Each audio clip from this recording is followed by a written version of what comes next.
What's up, everybody? You are listening to the Strangelandpodcast. My name is Kenny, and I'm here with my good friend Stefan. How you doing tonight, Stefan? I'm doing good. Welcome, everybody. This is the 15th episode of the Strangeland Podcast. We're a weekly true crime podcast. We release every Tuesday night. And, if you're just finding us, you can find us at strangelandpod.com. And we're on Google Play, iTunes, Stitcher Radio, basically any podcast app that you can find. We should be on it, except for Spotify, because I'm having a pain in the ass getting on Spotify. Yeah, we're having terrible luck with that. Yeah, and after this episode, if you want to send us an email, our email is strangelandpodcast@gmail.com. And just send us an email, and we want to conversate with you about whatever you want to say. Yeah, we're also on YouTube, so if you guys are listening there, make sure you like and subscribe. Definitely. So what are we talking about tonight, Stefan? Man, today, I've been waiting for this. So today we're going to talk about John List. He is essentially, he committed family-side. Mm-hmm. So he killed his whole family in the mid, 1970s? It was 1971. Okay. And if you look up anything about this guy, anytime that someone talks about him, they call him a mass murderer. Mm-hmm. And, I don't know what the qualifications are for mass murder. I think it's maybe over 3 or something. Right. But he killed all 3 of his children, his mother, and his wife in 1971. And this is something this was a pretty big case, I think, at the time, and it's still well known within the circles of true crime fans. And I've known about this case for a long time, but I never really got into it until recently. And when I did, I was truly mind blown, I think, because this case is kind of hard to believe. It sort of sounds like a movie plot. It really does. It really, yeah. When I was listening to it, I was like, man, this is crazy. So I said, we have to do this. And we're only a couple weeks away from Father's Day.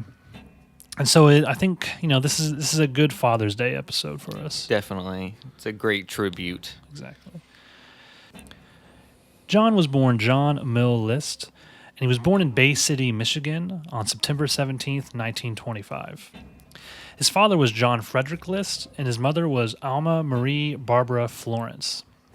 And he grew up in a very strict Lutheran household, and he was raised as an only child. He didn't have any brothers or sisters, and he was raised very strict. His father was a very strict man, very hardworking. I think someone who didn't really speak very much, but when he did, he was strict on John, and he taught him to be a devout Lutheran, just as himself. And his mother was very sheltering, I believe. His mother was very kind of kept him close, coddled him, and he didn't really have many friends growing up. And I think this kind of shows itself later in the case, because he never really learned how to express his emotions very well. And I think this has something to do with his father. His father seemed like the kind of person that would, not necessarily forbid that sort of thing, but would kind of look down upon a boy or a man showing his emotions. Yeah, he was definitely the disciplinary of the household, that's for sure. And you can see his whole, John sort of takes his father's mind state later in life as well, it seems. He thought, even to this day, he thought he was doing the right thing. Oh, yeah, exactly. And it was something that anytime he felt something, whether it was anger or sadness or probably even joy at some points of his life, mm-hmm. he was taught to basically swallow all of those feelings and hold it all in. And what happens whenever someone holds all of their feelings and all of their emotions. They tend to either implode or explode depending on who the person is. Definitely. So just a brief background here. In 1943, John enlists in the U.S. military and serves as infantry as a laboratory technician in World War II. After his discharge in 1946, he enrolls at the University of Michigan in Ann Arbor, where he earned a bachelor's degree in business administration and a master's degree in accounting. It was said that he did see combat. And he went into, like you said, he went into the Army, and he served in World War II in 43, which means mm-hmm. he started serving towards the tail end of the war. So the last few weeks before he was discharged, he did see some combat. And so I'm sure that this tends to make people even more reserved. So he started off as a very reserved, quiet, soft-spoken person. And, I'm sure that he wasn't ready to talk about anything that he saw during his war time, even after. I bet this only made him more reclusive. So in November of 1950, as the Korean War escalated, Lisk was recalled to active military service.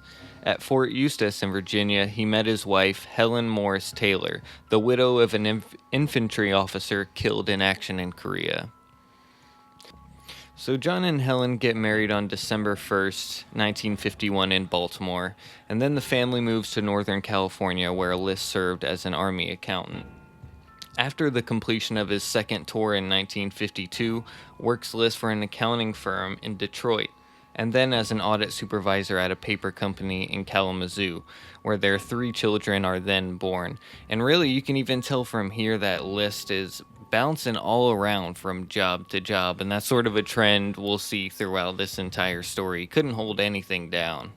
Yeah, and when it comes to his jobs, it's not that he was underqualified necessarily for these jobs. It just seems like it was his personality that people had a conflict with. Yeah, definitely. For one reason or another, people just didn't really get along with him, and they really sort of saw him as this weird guy. And I think he would just end up doing or saying things that would eventually get him fired from most of these jobs, or he would quit for some weird reason. Either way, yeah, he had a really hard time holding down any type of job. He doesn't really seem, even in his interviews, he doesn't really seem like he's the best communicator at all. No. And something, before they had their children, right as they were getting married, they only got married because Helen lied to John about being pregnant. Right. So Helen basically told John that she was pregnant and that they had to get married because of this.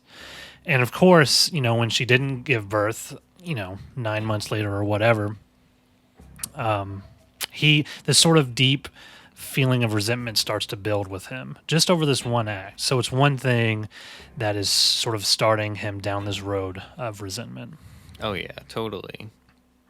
So in 1965, he accepts a position as a vice president and comptroller at a bank in New Jersey. In Jersey City in New Jersey.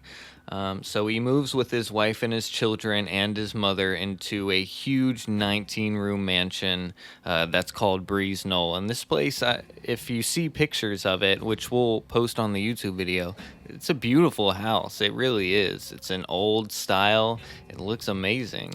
Yeah, he didn't really want this house. It's said that he didn't really want this gigantic house, but his wife and his mother sort of pushed him towards this. And his mother sort of pushed him towards this to the fact that, she let him borrow money from her in order to make it happen. And either in order to, now he has this position as a vice president of a bank in Jersey City, like you said. So he's making decent money, but he probably didn't have a down payment. So he borrowed money from his mom, in order to at least get the house in her name, right? And then try to pay for it as it went. And this house was so big that it had an apartment up at the top. And his mom lived in this apartment by herself. So his mom was living in the house. And, it sort of causes more problems than it does, any good, because she seems to be, a little bit overbearing of a mother. She let him borrow money for the house in the first place, and I think that sort of gives her the right to say certain things and try to control at least part of his life. So he's feeling a little bit of resentment, towards that as well. Yeah, definitely. So the family in general was known sort of to be to themselves in general too, right? They weren't really like social people. They didn't talk to their neighbors. They were known by their neighbors, but, they weren't really close to anybody. Yeah, I mean, neighbors knew of him, and they knew that he was this quiet, soft-spoken guy. They went to church. They were a very devout Lutheran family. He raised his family in a similar fashion as he was raised, and, of course, that's Lutheran. So they did go to church. He was close with his pastor, but, yeah, they didn't have a ton of friends. And, that's kind of how that went. He was known by his neighbors to have been the guy who mowed his lawn in a suit and tie. Yeah, I don't know. I heard that was something that John Walsh said, right? Right. And I didn't understand that at all. I've never heard of anyone mowing their grass in a suit and tie. Like, who does that? Very serious guy. He had a big persona to upkeep, I guess. I guess in the 60s, right? Yeah. I also feel like I need to mention this as well. His wife, during this time while they were living at this mansion, had developed a drinking problem, and it was continuously getting worse. She had also contracted syphilis from her late husband, who died in Korea, and it was never treated. They sort of let it go. So in a lot of pictures you see of her, you see some of the side effects of that. Like, her eyes started to, not look straight, and she looks progressively worse and worse. I just thought that was interesting.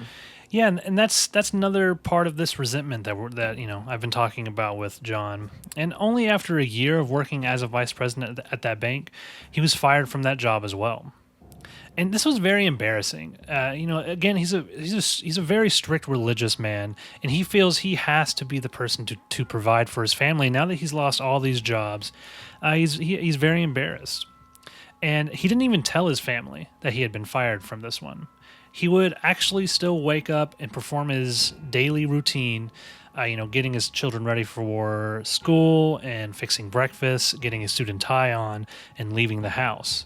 And so he would still go down to the train station. He would take it a few stops and then get off and do things for the day to pretend that he was at work.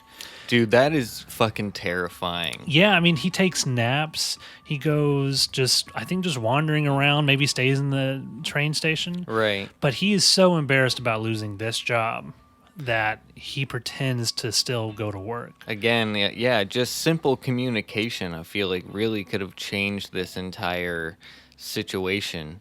But List is content on fooling everyone and deceiving and portraying something that he's really not. Yeah, and during this time, he does get another job eventually, but during this time, he's taking money out of his mom's account to pay for the mortgage. Right. He's stealing money from his mom's account. He's not telling anyone. And over the next 5 years, until 1971, he would work a bunch of different jobs, whether they were accounting jobs or banking positions or what have you. But he wouldn't be able to stay at one for very long, as in his past. And so we have an overbearing mother. We have this alcoholic wife, and I'm not blaming any of them. I'm just saying those are two things in his life. And he's not very good at communicating. He's not very good at saying, what is wrong with his entire situation. Right. And he's starting to really feel a bunch of stuff is wrong in his life. And he's starting to get really stressed, and he doesn't want to do any of it anymore. And I think he also had some disappointments with his children and some resentments against his children as well. Yeah, his daughter wanted to be an actress, and this bothered him a lot. That's not the life a strict Lutheran man wants for his daughter, Mm-hmm. So a month before the murders, List contemplates his life, and he tries to find a solution for him and his family. He's constantly obsessing over this fact, and he can't get it out of his head. So he gets in his head that he has brought sin to his family, and the only way he can save them basically is to send them to heaven. I tried to find if he left any biblical scripture for this, anything that he could point to, but the most I could find was that, sin brings poverty. It may not have been that, being in poverty is a sin, but usually if you're living a life in poverty, it's because of sin. That's what I could find, but who knows? I don't think either one of us are very religious. You know more about it than I do, I think. But right. Yeah, I don't know if you could find anything that really says that.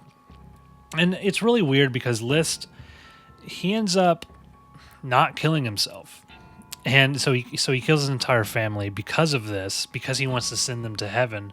Right. But then he doesn't believe, he believes, and he has said this in interviews, that if you kill yourself, you automatically go to hell, that there is no way around that. And it's just funny because he says later that, he believes that he could be redeemed for killing his entire family. Yeah, yeah. But he also says that he killed his entire family because he didn't want them living in sin. It's almost like he's saying that God wouldn't forgive his family for living in poverty, but God would forgive him for killing his entire family. Right. So that doesn't make any sense. So after all the contemplating and the obsessing over what he was going to do with his family, it all came to a point on November 9th, 1971. While his children were at school, he shoots his wife, Helen, who was 46 at the time, in the back of the head while she was drinking coffee in the kitchen. List then heads upstairs to his mother's apartment, where his mother asks about the loud bang, and he basically tells her that he didn't know what it was, and that's why he came up to check on her. So he then shoots her, face to face, right in the head above her left eye, and kills her. Yeah, and on that day, he kind of, he woke up and he did his regular routine just to not arise any suspicion out of anyone. He got ready for work. He got his kids ready for school. He made breakfast, and he did all of this stuff on a regular day, and then killed his mom and his wife. And the kids were at school, and as Patricia, who was 16 years old, and the younger son Frederick, who was 13, arrived home from school, he shot each one of them in the back of the head. And this was all pretty clean. They all died fairly quickly. He cleaned up before his children got home. Before he killed Patricia and Frederick, he had cleaned up the mess that he had made from his mother and his wife. Right. And he even in an interview, he even says like he couldn't believe how much of a mess it made, which is kind of weird because he was in the army and he went to war. But after killing two of his children, he made lunch. And he says later that, and he was able to do this because when he was in war, he would, go off and kill people and fight and then come back in and just eat. So he was able to just make himself a sandwich and eat.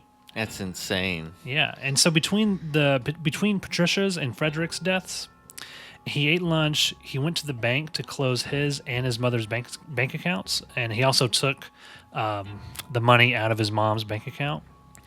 And then he went, instead of going home to wait for John Jr., who was 15, to come home from school, he went and watched him play a soccer game.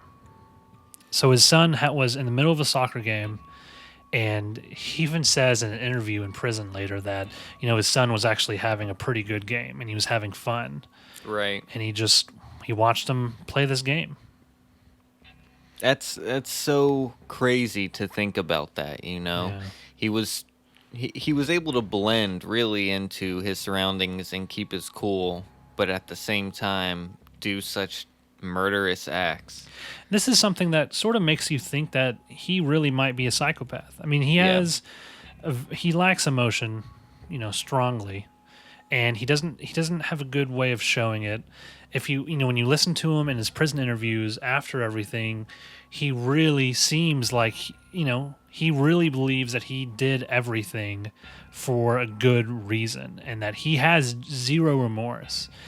And it just seems like he's probably a psychopath, like a clinical psychopath. Yeah, he's definitely really cold. I really do think that's the best word to describe him. He's sort of very like matter of fact about everything. Yeah, didn't seem very emotional at all. But calculated nonetheless. So after he withdraws the money from his mother's account, which is $2,000, he took $2,000 from the bank account. He actually calls the school and tells them the family is going to be absent because they're going on vacation. Mm-hmm. So, again, not to arise any more suspicion. He also cancels the milk and newspaper delivery and then tells the post office to hold all the mail until further notice. And doesn't he send letters to his wife's work or his work? Basically saying that they're going on a vacation. It was like the school, the post office, and his or hers place of work. Yep. Basically just saying that it was probably just his workplace, just saying that they're going to go out of town for a couple weeks. And so this even shows, I think, a plan. This is completely planned. He went through all this trouble to write these letters, to call places, to cancel bank accounts, and to do all these things to fool the police and make the finding of the bodies as late as possible. Yeah, and we'll talk about later, but it ends up actually working. So after he takes John Jr. back to the house, he then shoots him in the back of the head, and it's said that he was sort of like struggling. There may have been a struggle, or maybe he had seen the gun as he pulled it out. But John Jr. gets shot 10 times in the head and chest before it's all said and done. Well, really, what I think it was is he shot him in the head, just like all the other family members. But John Jr. didn't go down and die right away. All the other members, they died, one shot to the head, and they laid on the ground. They stopped moving, but he continued moving to convulse and twitch. Exactly. So he didn't think. So John Sr. didn't believe that John Jr. was dead. Yeah. So like you said, he shot him 10 more times in the head and chest to make sure he's dead. And later on, John says, that he wanted to make sure no one died painfully. He wanted to make sure they all died very quick and painlessly. And he says that he believes John Jr. did die painlessly, but there's no way. Yeah. He's convulsing around. Maybe it was some type of, spaz body movement after he's dead. Right. But either way, it doesn't really seem like he died painlessly. So here was his exact quote about John Jr.'s death, and I'll read it here. I don't know whether it was only because he was still jerking that I wanted to make sure he didn't suffer, or that it was sort of a way of relieving tension, after having completed what I felt was my assignment for the day. I mean, just crazy. I mean, yeah, and he shoots him 10 times. That's something as well. It's like he shoots him once in the head, he goes down, but he's not dead, he's convulsing. Right. It's like, how many more times do you have to shoot him? It definitely seemed like relieving tension for sure. Yeah, because you could, I don't know anything about killing people, but you could probably shoot him another one or two times or whatever, and he'd probably be down. But he shot him 10. Sure.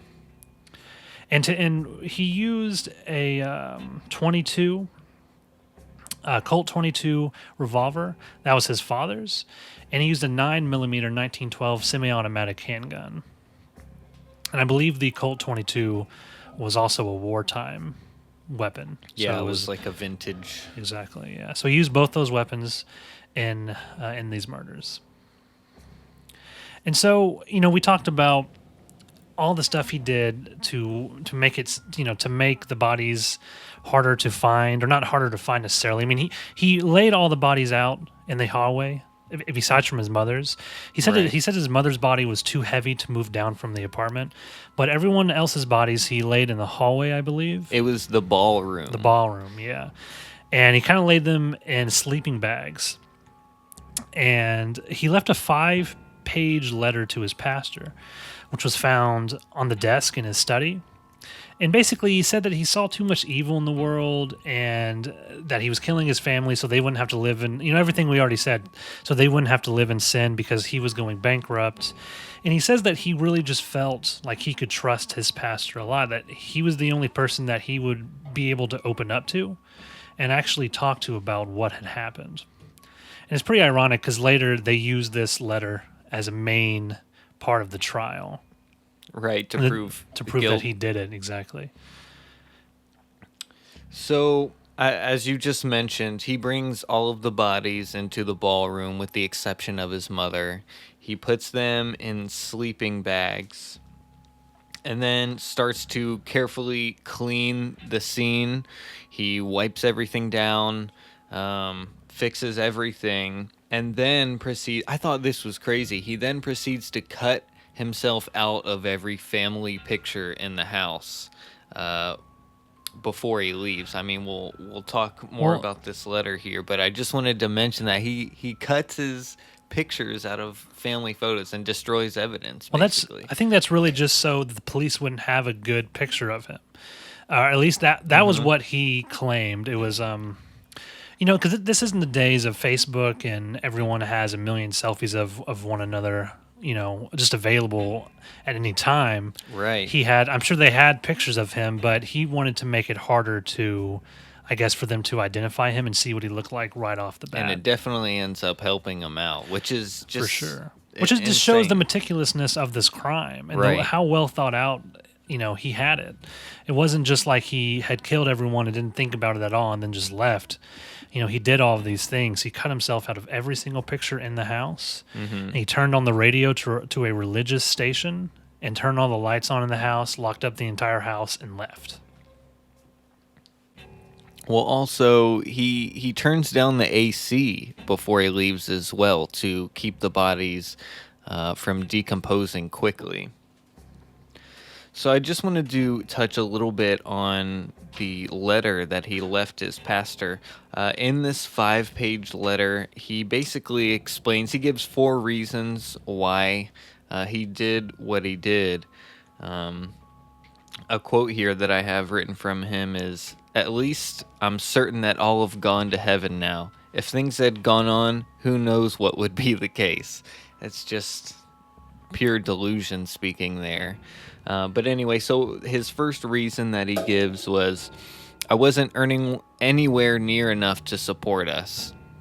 So financial reasons. Reason 2, he says, "Knowing the type of location that one would have to live in, plus the environment for the children, plus the effect on them, knowing they were on welfare, was just more than I thought they could endure. They could and should endure." The third reason list says is, quote, "With Pat being so determined to get into acting, I was also fearful as to what that might do to her continuing to be a Christian. I'm sure it wouldn't have helped." And the fourth reason that list gives is, quote, "Also, with Helen not going to church, I knew that this would harm the children eventually in their attendance." So, and then he finishes basically the letter with a P.S. "Mother is in the hallway in the attic, 3rd floor. She was too heavy to move." Yeah, so I mean, he talks about the financial reasons, and he talks about all this really weird stuff. I mean, Patricia really wanting to be an actress and not being a Christian anymore, Right. and the environment that the children would bring, grow up in poverty, basically, In or the him 70s. in the 70s, or of him losing his job and going bankrupt. It's like, so a lot of this stuff has to do with financial reasonings, and the fact that living in poverty would be a sin. And he doesn't believe that his children could be raised in, I mean, I don't even know if it would be poverty, just him making less money and not living in a 19-room mansion. Yeah, definitely. It's like they lived in a 19-room mansion. And yeah, he's losing jobs and he can't keep a job very well. But is it poverty to maybe work a different job and not live in this gigantic mansion that's, basically being paid for by your mother? Right. And that's the sort of weird aspect of this, is that he was getting so much pressure, I guess, from Patricia that he couldn't let her down. So he just decided to lie about everything instead of telling the truth. But what are you going to do? Live beyond your means? And that decision for him to avoid his family and telling the truth sort of led to all of this snowballing. So the bodies weren't discovered until December 7th, which was basically a month later after the killings actually happened. So this was due in part by the family's reclusiveness and their ability to not socialize with their neighbors or other members in the community. And also, as we mentioned earlier, the notes that Liz sent out to Helen's part-time job as well as this school. So after a month or so goes by, and now, as far as everyone knows in the community, the family has gone to North Carolina to see Helen's family for a couple weeks. But after a month, some suspicions are raised, and Now, John List left all the lights on in the house, so neighbors start to see lights in the house flicker off, as the days go by. And one of the only lights left on at this point is the top light where his mother essentially lived. So Patricia's teacher actually shows up at the house to check on her, and then neighbors are alerted, and then the police show up. So the teachers basically talk and explain that they were just coming to check on the kid. They know that the family was supposed to be on vacation, but they didn't know if the family's grandmother, John's mother, had gone with them, and her light appeared to be on. All the time. Right. Yeah. So then they essentially are just doing a welfare check just to make sure she's doing okay at that point. So when police enter the house, this is when they find the bodies of the family members all, in their sleeping bags in the ballroom. And police say as soon as they enter through the first hallway to get to the ballroom, they spot blood almost right away. Yeah, so that's interesting. And if you're watching a house and all the lights are on 24 hours a day, that's, I guess if someone goes on vacation, maybe that's not too uncommon as to sort of ward off, would-be intruders, Sure. burglars.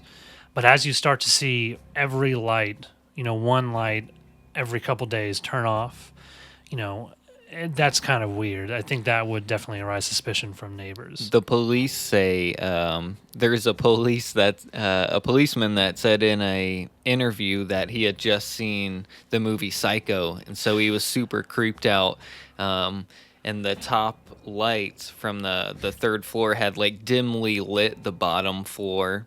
And again, like you said earlier, he had like creepy orchestral music playing, almost like a biblical type of music playing in the background. So when the cops walk in, they're freaked out. Dude, man. yeah, you walk into this dark house, bodies are laying there, blood's everywhere, this creepy music's playing, the lights coming down from the top. I mean, I can just imagine just walking in and just thinking that someone's upstairs just waiting for you, like sitting on the bed with a knife and a dazed look in their eye. Exactly. And especially the setting, you're in like a creepy Victorian house with all these dead bodies. Yeah, it's super, oh God, super creepy, man. So basically a manhunt begins and they're looking for John List. They find the note or the letter. They find the letter to the pastor and they read it. And this is a confession. Yep. And so at first, they didn't know who did it. They, were looking around. I assume that they probably thought that they would find John eventually dead as well. They might find someone in the house, kind of living in the house after killing the entire family. But instead, they find the letter. And so everyone's looking for John List, and they cannot find them. And the thing is, John List has a month head start. All of these things that he did to prepare for the police finding the bodies has worked. And by the time they find the bodies, he is 2,000 miles away. So he takes the family car and he drops it off at the JFK airport. And that throws off police as well, because now they're thinking he got on a plane. But really, he took a bus. And he ended up down in Denver, Colorado. And he just took an accounting job. Well, actually, when he first gets to Denver, he takes a job. He basically settles up into a motel and he lives there, and he takes a job as a cook. And he settles on the name Robert P. Clark, and everyone sort of calls him Bob, for Robert, of course. Right. And he ends up getting an accounting job eventually. He meets people. He starts trying to live out his life. And he does. This guy goes on to live pretty damn normally for a while. Yeah, he couldn't really.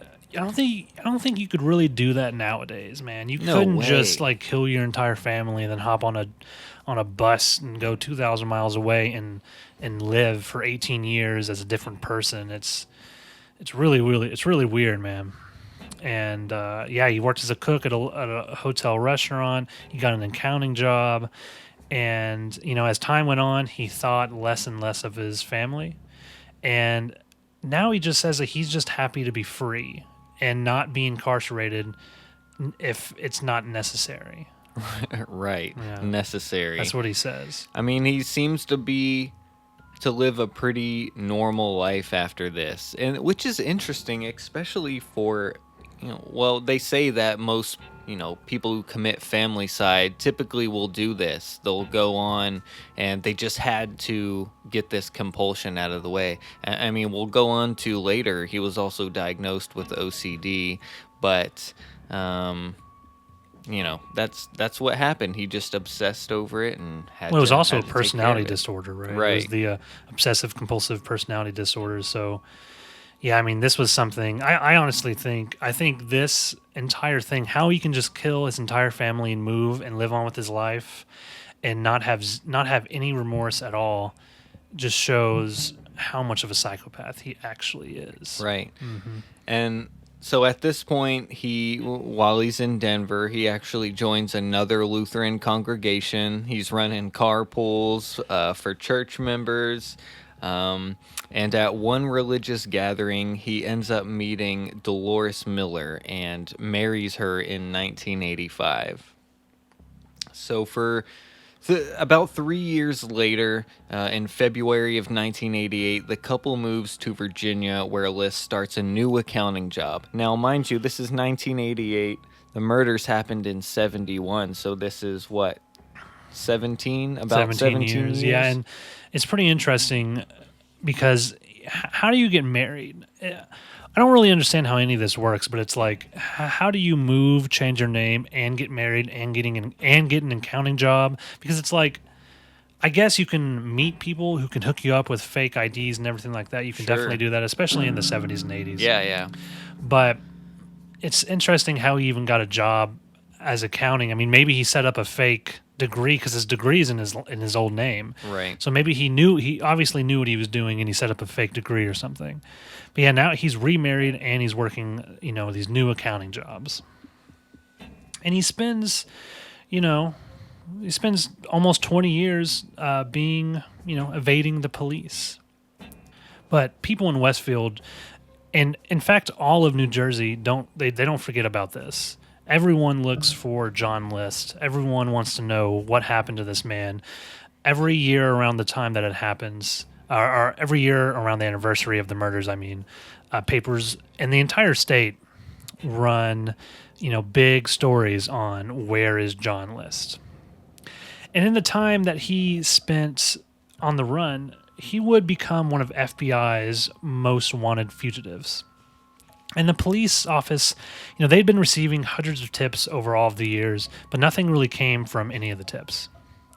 And in the mid-'80s, America's Most Wanted was a very popular national TV show.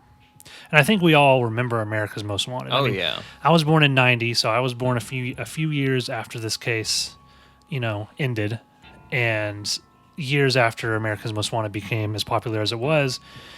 But I remember it from a kid. I remember seeing John Walsh on the television, just his iconic voice and showing all of the criminals. And this is a TV show that got very popular around this time. So police and FBI went to America's Most Wanted, asking for help with the John List case. And initially they were turned down, and they believed that it was too much of a stretch that they would ever be able to find John List. After now 17, 18 years on the run, Right. they had no idea really what he looked like anymore. They had maybe one or two pictures of him that they could show, but this is of a younger John List. He could look completely different. Yeah, I'm sure the police probably definitely thought he tried to change his appearance. That's for sure. Oh, for sure. So by April of 1989, America's Most Wanted agrees to do the case, and they, at one part during the episode, they talk about this bust that they basically compiled a whole bunch of information about List's looks and made a bust and then aged it 18 years. This is something that America's Most Wanted had never done before either, because this is by far America's Most Wanted oldest show. Mm-hmm. They had never done anything that they had never done a case before that had lasted this long. Right. Yeah, so they put together this bust, And they also use his personality. Because what about the glasses? Yeah, they said that. Well, they switched up his frames. The glasses that they used on the bus, they said with the they actually use psychologists for this. They said, yeah, he's probably going to switch up the looks of his glasses. So on the bus, they give him sort of a more bulky, block shaped frame of glasses. I guess usually he wore a slim type, but so in any case, the bust is spot on. It looks exactly like him, even down to the glasses. Yeah, it does really look like him too. When I was watching a documentary today just to get ready for it again, and you see his face shortly after. You know, basically they show a clip of him arriving to an airport after being arrested, and you see him walking through the airport. And this is right after they show the bust on TV. Right. And dude, it looks very similar to him. I'll make sure to include a picture for the YouTube video. Yeah, seriously, it really looks very similar to him. And the most ironic part is he loved this show. Like, John List loved America's Most Wanted. He told all of his friends and neighbors to watch the show as well. And so he was watching every week. Anytime a new episode would come out, he would watch it. I think that's so ironic. Yeah. And he even wondered if they would ever show his case. That's pure ego to me. Like, that's what part that of it is. for sure, man. Part of it. It's like he's he's sitting there thinking like, oh, are they ever going to show me on this show? I can't wait. Yeah, I can't wait to see this. Although I'm sure that he's worried that if they do, what happened will happen, because they do show it. Right. And just only a couple months after he was wondering if they would ever show it, they did. And he was sitting at his house watching America's Most Wanted, and he saw himself on the television. Yeah, he's sitting there with his wife on the couch, hanging out, and what do you know? He pops up on the TV screen, and they talk about the murders. Funny part about this, his wife doesn't even notice. She doesn't even notice. It doesn't click in her Here's head. the thing, though. Denial. No, I don't know, honestly, because think about it this way. That bust could look like about 1,000 different people in America at that time. And, like, you just don't want to ever believe that. It doesn't matter. It's like, even if you had a weird feeling that, oh my God, that could be him, you would never actually think it would be. Make the connection, You would be like, oh no, that would never happen to me. I know there's him. No way. Yeah, there's no way this is going to happen. Right. So I don't really blame her at all. I think if that happened to me and people came to my house and they were like, oh, by the way, your wife's a murderer from almost 20 years ago, and she's one of America's most wanted FBI's most wanted fugitives, I'd be like, probably not. I don't think so, man. I know her. I don't think. I mean, yeah, that kind of looks like her, but like, right. Tons of people look like that. So I don't really blame her for that. I just picture a funny scenario in my head where they're watching the show together on the couch, and she just sort of like slowly glances over, looks at him. It's like, no way. Maybe. Yeah, I'm sure it's in some part in the back of her mind. She had a feeling, but 11 days are actually. So what ended up happening was hundreds of tips came in from this episode, right? And one tip stood out, and it came from Denver, and it was one of John's old neighbors from Denver before he moved. She said that it was Bob Clark, and that he had recently moved. So 11 days after the tip comes in, 2 FBI agents show up at the List residence, or Clark residence, and they talk to John's then wife about him possibly being John List, and she denies this completely, and she says, listen, you can go and talk to him yourself. She tells them where he works, and they head down. They question him, and then they eventually end up bringing him into the police station and fingerprinting him, and they then know that they have their guy.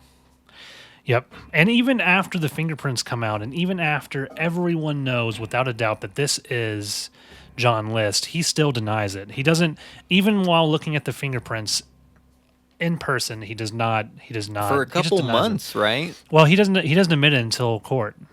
Okay. It takes them going to court for him to actually admit that it is John List, because he has to plead guilty, which is what happens. But yeah, so he's caught. So John List is now caught. And everyone's fanatic about this. John Walsh, the host, of course, of America's Most Wanted, he's fanatic about it. Everyone back in Westfield, all the police officers, all the investigators, they're all just going crazy, and they can't believe that it actually happened. They can't believe they actually found this guy after 18 years. Honestly, I don't think they ever thought that they would ever find him. I think they thought that he was either dead or some in a different country, that they would never actually find him. Right. And honestly, maybe he should have went to a different country, because it probably would have. He probably never would have got caught. Yeah, it's true. He definitely could have gotten out of the country in those 20 years. Glad he didn't. So, his story doesn't really change in court. He kind of goes over the letter a little bit more, and he claims that he had a religious epiphany and couldn't get the thought out of his head. He said that he's going over the thoughts of what he should do and how he should do it, and he could just not come up with. Every time he would come to a different solution, he would just keep coming back to the first one, which was to murder his family. Right, had to kill him. And the state hired a psychologist named Stephen Simery, basically to assess John's mental condition. And of course, Stephen claimed that he was he was mild mannered, he was soft spoken, he was well mannered. He didn't show any remorse at all, though, and he only showed superficial regret. And Stephen claimed that John suffered from obsessive compulsive personality disorder, but nothing more. And Stephen said that there was no mental excuse for having committed the murders. So when they get to trial, John's lawyers plead guilty. They blamed the OCPD on the murders, and they said that John was not in the right frame of mind while he was committing the acts, which I don't see how, because, we could definitely argue that they were pretty meticulous, and he seemed to be have his faculties about him, but nonetheless, his lawyers claim that he only committed the murders due to his mental state, and he should not be found guilty of first-degree murder, but rather a lesser second-degree murder charge. And the thing is the psychologist Stephen Simery, he came and he testified for the prosecution, saying that there was no way that this man's personality disorder forced him to do any of these murders.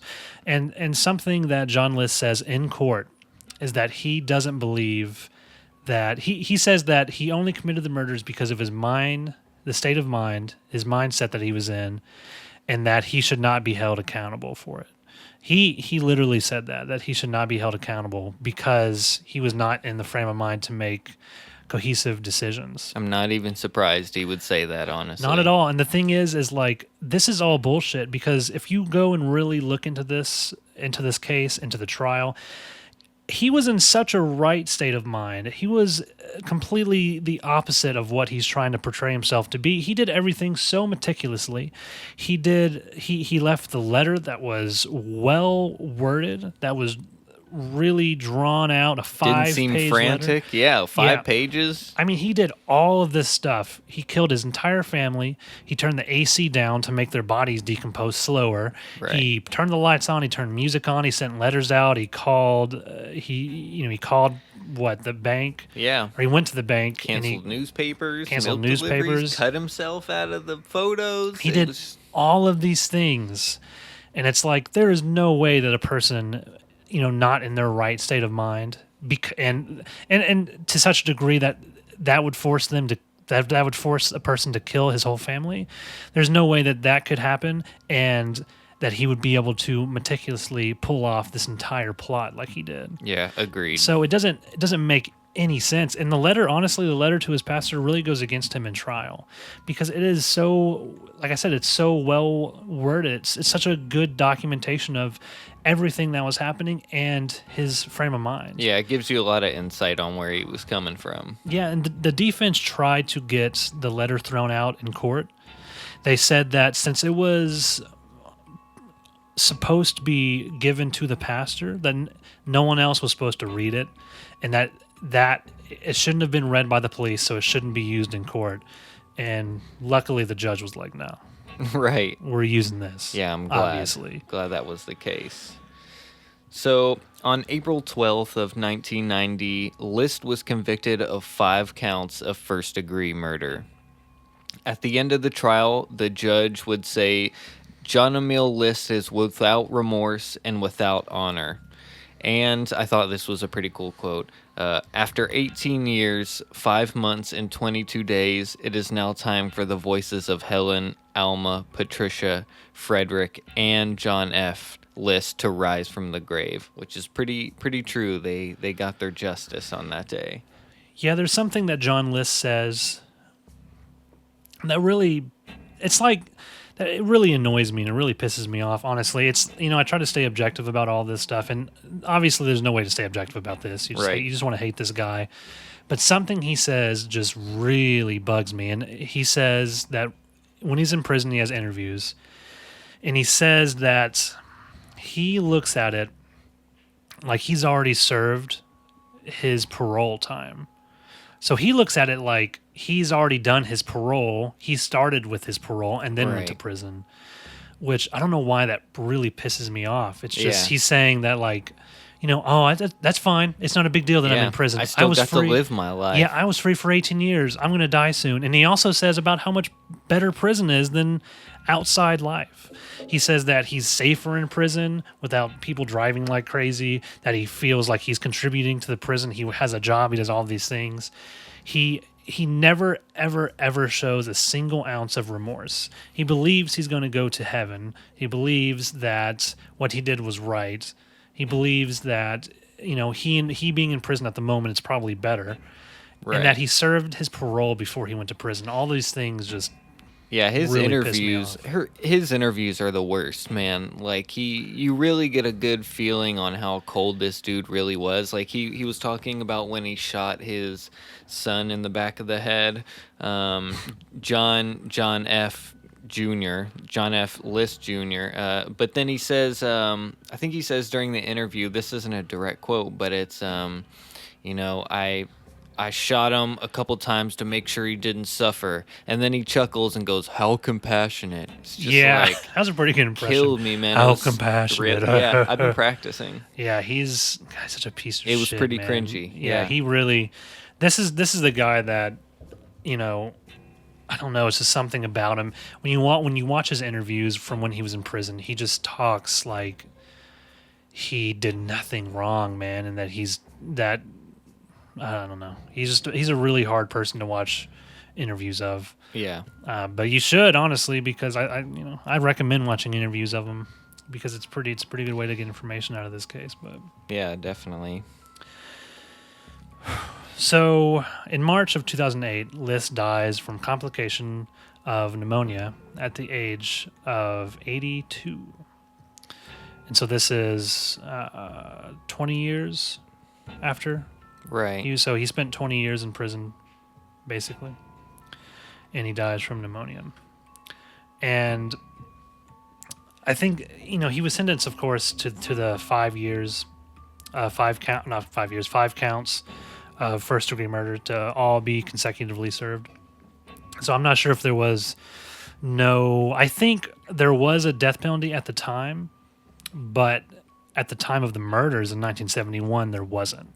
So he could. So that the was max just technicality. it happens a lot. It happened with BTK as well. Mhm. So, yeah, technically he could only be convicted of first degree murder for 5 counts.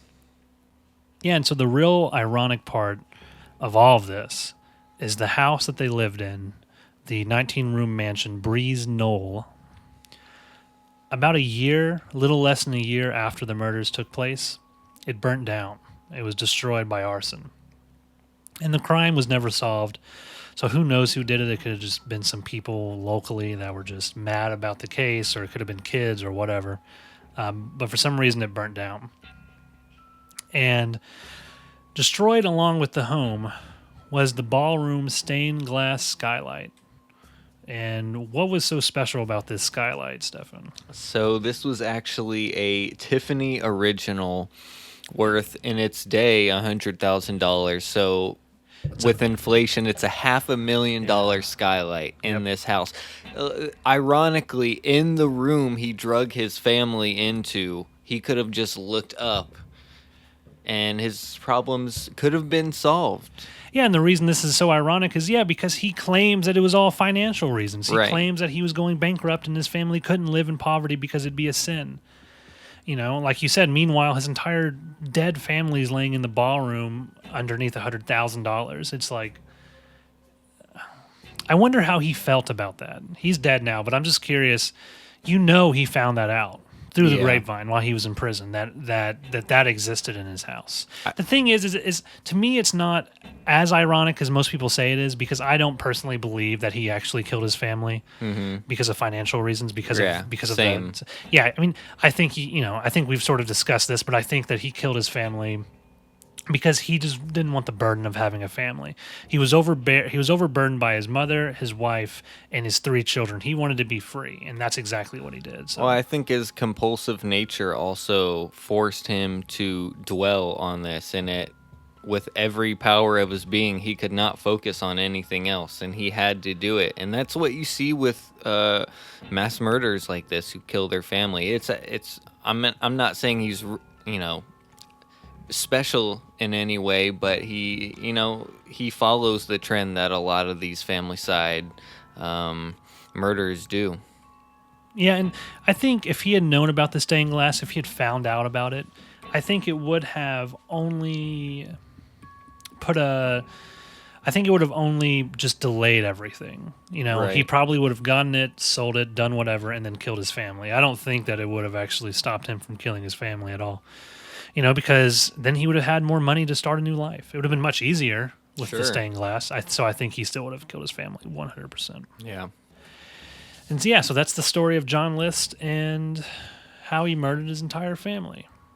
Yeah. And I think this was a real special one. I don't know. This one was just so crazy. It really It was was. hard to It's- believe that this actually happened. It really sounds like it could be like a Stephen King book or something. It's just so insane. So next week, we are talking about, if anyone has heard of this, Diane Schuler. And she was driving a car with her nieces and nephews and her children, and she went on this is a very quick overview of the story, but for one reason or another, which we'll discuss in the episode, she went on the wrong side of the road on a highway for about 1.5 miles after driving for 4 hours, and had a head-on collision that killed 8 people. The only person that survived was her 5-year-old son.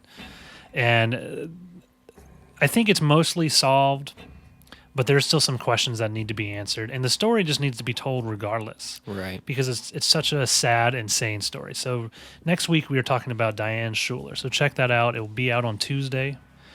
Again, send us an email at the strangelandpodcast@gmail.com.